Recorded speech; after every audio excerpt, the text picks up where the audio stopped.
네,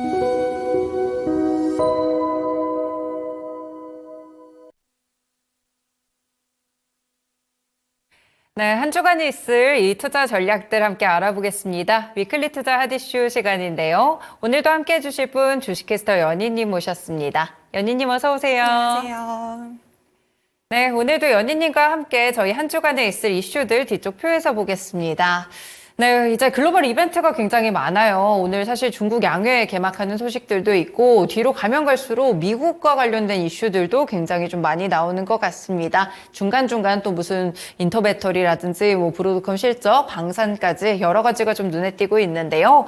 일단 뭐 이번 주에 가장 크게 좀 개막이 되겠죠. 4, 5, 6일까지 진행이 될 텐데 중국 양회 오늘 오후부터 좀 개막을 합니다. 저희가 어떤 내용을 포인트로 좀 체크해 보면 좋을까요? 네, 일단 크게 양회의 주요 체크 포인트를 세 가지로 가져가면 좋을 것 같은데요. 첫 번째로는 정부 구성원이 누가 선출되느냐, 그리고 네. 두 번째로는 경제 성장에 대한 목표치를 분명히 얘기를 하겠고요.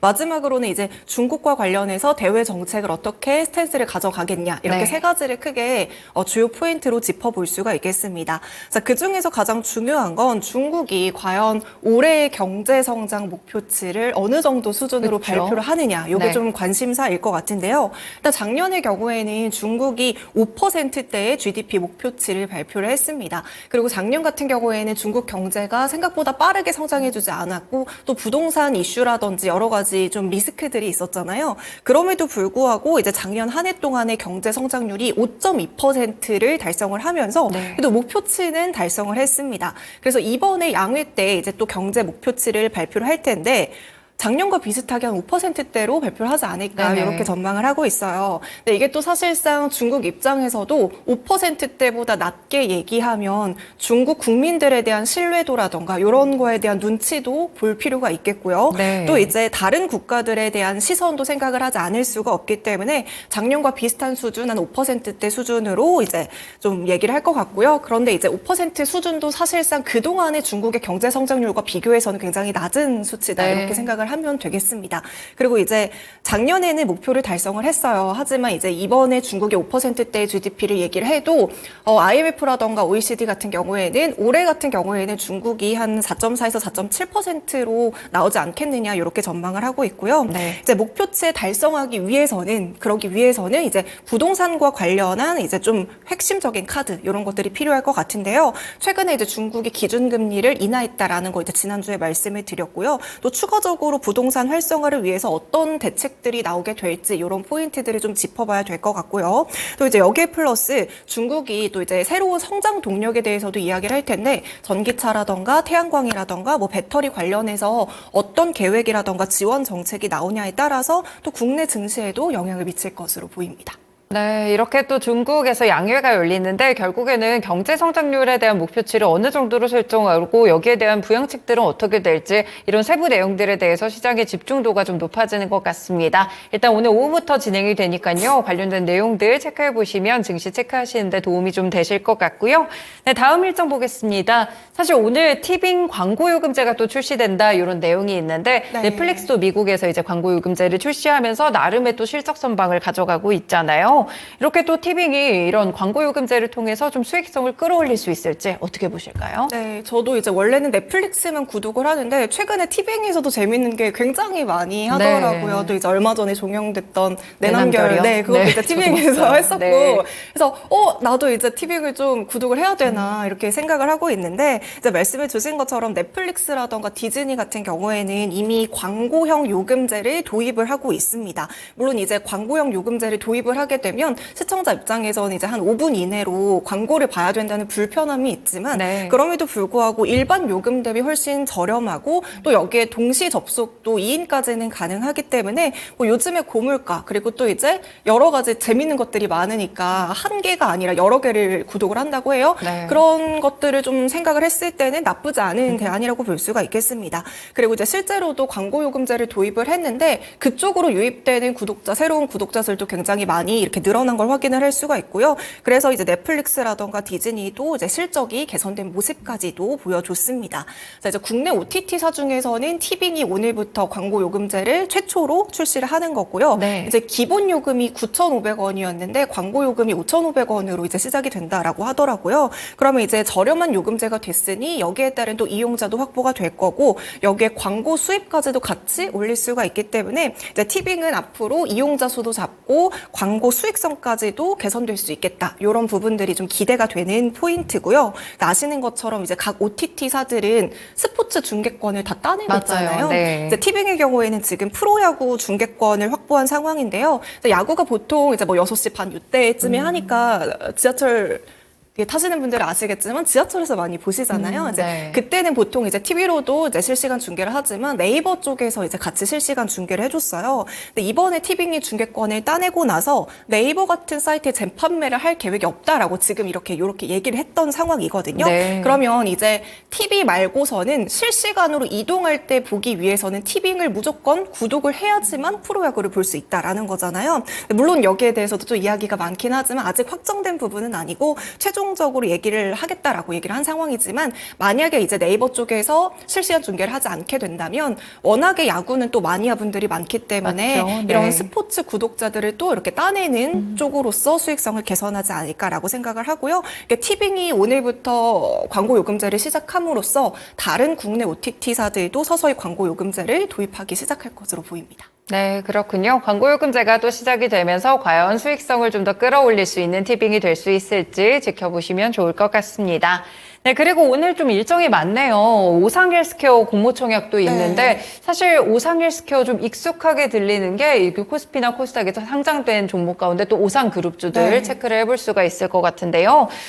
그리고 또 이제 이번 주에 보면은 주 일정들이 상당히 좀 많습니다. 정치적인 이벤트를 보셔야 될 것 같은데 미국 대선의 슈퍼 화요일이 벌써 내일이네요. 그렇죠.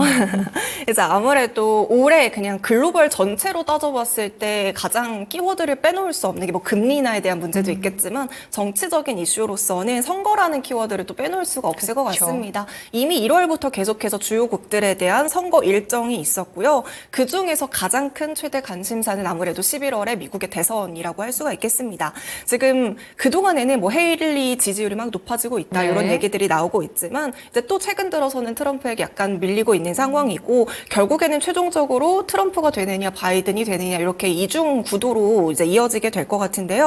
아무래도 바이든 하면은 가장 큰 이슈로 떠오르는 게 고령이라는 키워드를 또 빼놓을 수가 맞아요. 없을 것 같고요. 네. 또 이제 트럼프 하면은 이제 개인적으로 사법 리스크에 노출이 되어 있기 때문에 어쨌든 11월 대선이 끝나기 전까지는 계속해서 불확실성이 이어질 것으로 보입니다. 그래서 이런 이 두 대선 후보를 두고 정책의 공통점과 차이점들을 이제 좀 기회가 된다면 제가 또 따로 준비를 해가지고 같이 짚어보는 시간 마련해 보도록 하겠습니다. 네, 공화당 경선에서 지금 트럼프 전 대통령이 굉장히 좀 우세하고 있는 그런 네. 현상들이 펼쳐지고 있어가지고요. 과연 대선까지는 어떤 흐름들이 보일지 저희도 함께 체크를 해보겠습니다.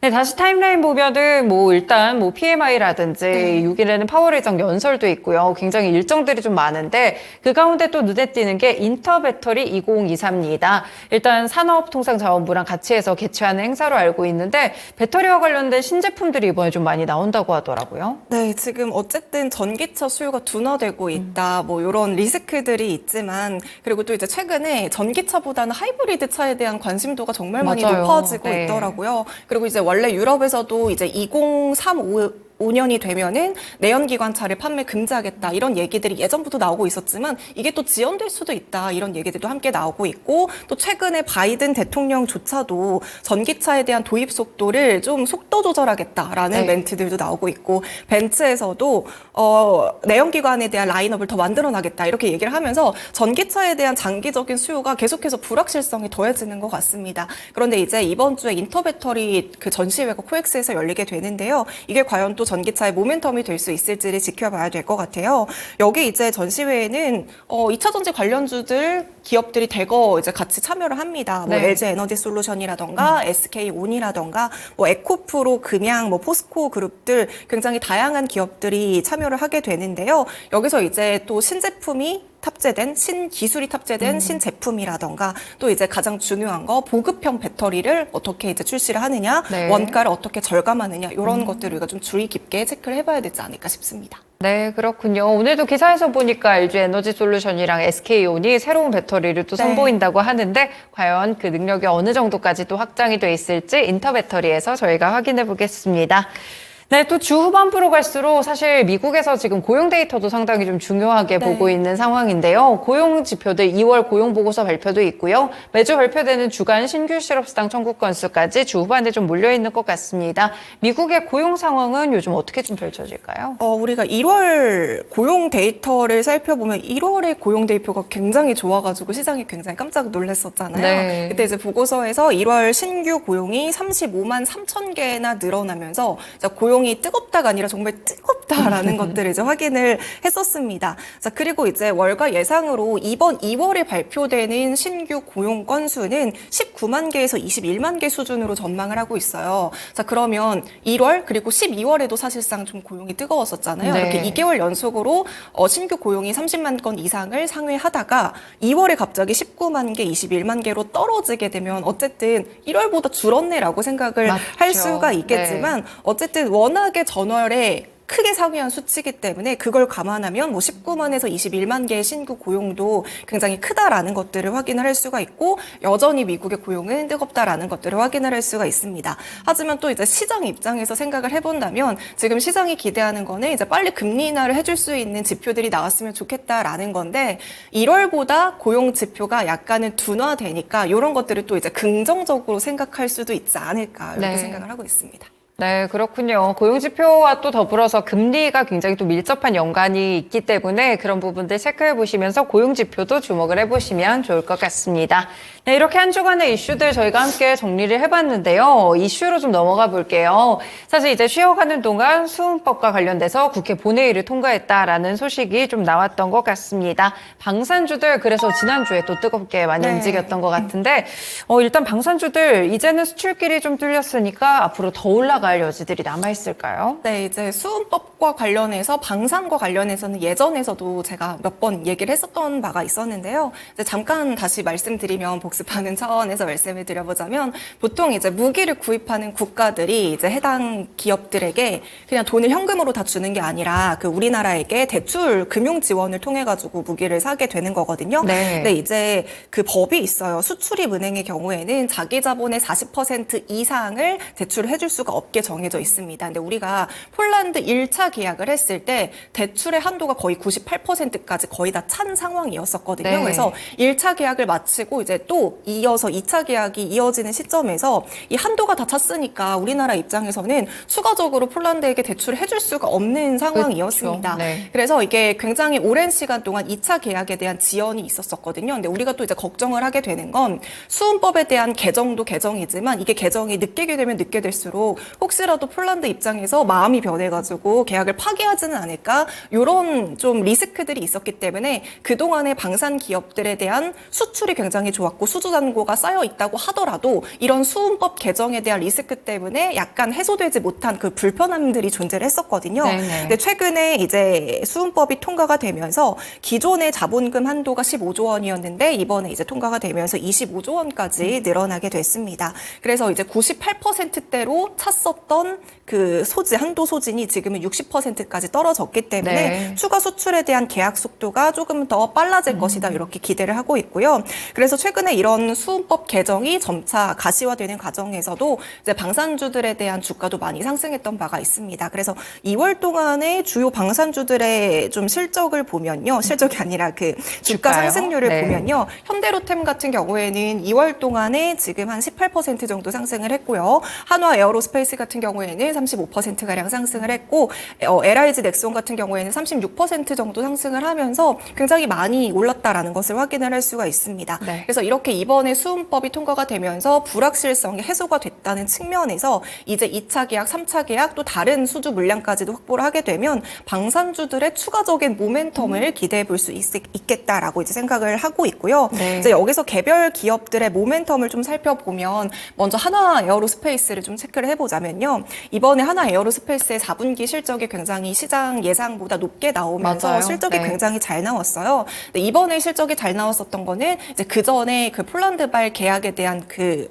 매출이 잡혔기 때문에 실적에도 영향을 줬었거든요. 근데 이제 증권가에서는 하나 에어로스페이스의 실적 개선이 이제부터 시작이다 이렇게 이야기를 하고 있습니다. 네. 올해는 폴란드 수출 물량이 본격적으로 인도가 되는 시기이기도 하고요. 여기에 뭐 이집트라던가 호주라던가 해외 매출 비중도 계속해서 꾸준히 늘어나고 있는 상황이기 때문에 이제 시작이다. 앞으로 더 좋아질 것이다. 이렇게 기대를 하고 있고요. 여기에 추가로 루마니아 정부랑 1조 원 규모의 K9 자주포 수출에 대한 그 기대감까지도 같이 존재하고 있는 상황입니다. 네. 그래서 추가적인 수출 모멘텀은 증가하는 반면에 리스크는 감소하고 있어서 지금 하나 에어로스페이스의 증권사 목표가도 계속해서 상향 조정되고 있는 상황입니다. 네, 그렇습니다. 하나 에어로스페이스가 또 방산주들 지난주에 잘 갈 때 거의 대장주 역할을 하면서 52주 신고가를 경신하기도 했었는데요.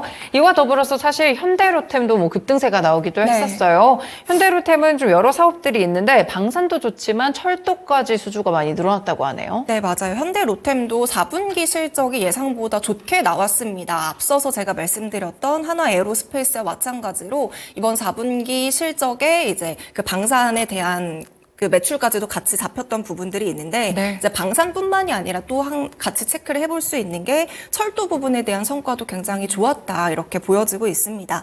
현대로템의 사실 철도 사업 부분 같은 경우에는요 예전에는 되게 아픈 손가락이었거든요. 네. 왜냐하면 중국에서 워낙에 저가 물량 공사를 하다 보니까 현대로템에서도 어쨌든 수주를 좀 따내기 위해서 저가 수주 전략으로 방향을 틀었었어요. 근데 네. 저가 수주 전략으로 방향을 틀게 되면 현대로템 같은 경우에는 계속 생산을 하면 할수록 적자가 나는 구조였거든요. 그래서 얼마 전부터 몇 년 전부터 비상 경영을 통해서 전략을 좀 바꾸면서 이제는 저가 수주 전략이 아니라 선별적으로 수주를 하겠다라고 전략을 바꾸면서 이제 고급 수주들을 좀 따내기 시작했는데요. 덕분에 지금 1조 2천억 원 규모의 전동차 공급 수주도 따낸 상황이고요. 작년에만 5조 원이 넘는 수주 성과를 기록하기도 했습니다. 현재는 지금 현대로템의 수주 잔고가 18조 원이 넘는다라고 하고요. 네. 지금 이미 5년치 일감이 넉넉하게 쌓여져 있는 상황이라서 현대로템은 방산 부분에 대한 호조도 있지만 여기에 플러스 철도 부분에 대한 호조까지 더해지면서 올해도 굉장히 좋다 이렇게 표현을 하고 싶습니다. 네, 그렇군요. 이렇게 방산 쪽에서의 저희 종목별 관련된 이슈까지도 함께 체크를 드렸습니다. 연희님 오늘 말씀 여기까지 듣겠습니다. 고맙습니다. 네, 이렇게 오늘은 위클리 투자 핫 이슈로 이번 주에 있을 이슈들 미리 한번 정리를 해봤습니다. 주식캐스터 연희님과 함께했습니다. 네, 저희 또 진행이 되는 동안 반도체 관련 종목들이 상당히 좀 분위기가 좋은 것 같습니다. 지금 SK하이닉스가 7%까지 좀 급등을 하고 있는 모습인데요. 이렇게 우리는 대-AI 시대를 살고 있는 모습들이 반도체 종목들을 통해서 좀 나타나는 것 같습니다. 오후장에도 드린 투자 전략들 많으니까요. 잘 참고해서 활용해 보시면서 좋은 수익 나시길 바라겠습니다. 지금까지 다양한 투자 판단에 도움이 되는 말씀들 함께 전해드렸고요. 특정 종목의 상승 하락 보장하지는 않습니다. 시장의 중심 여기서 마치겠습니다. 오늘도 시청해주셔서 고맙습니다.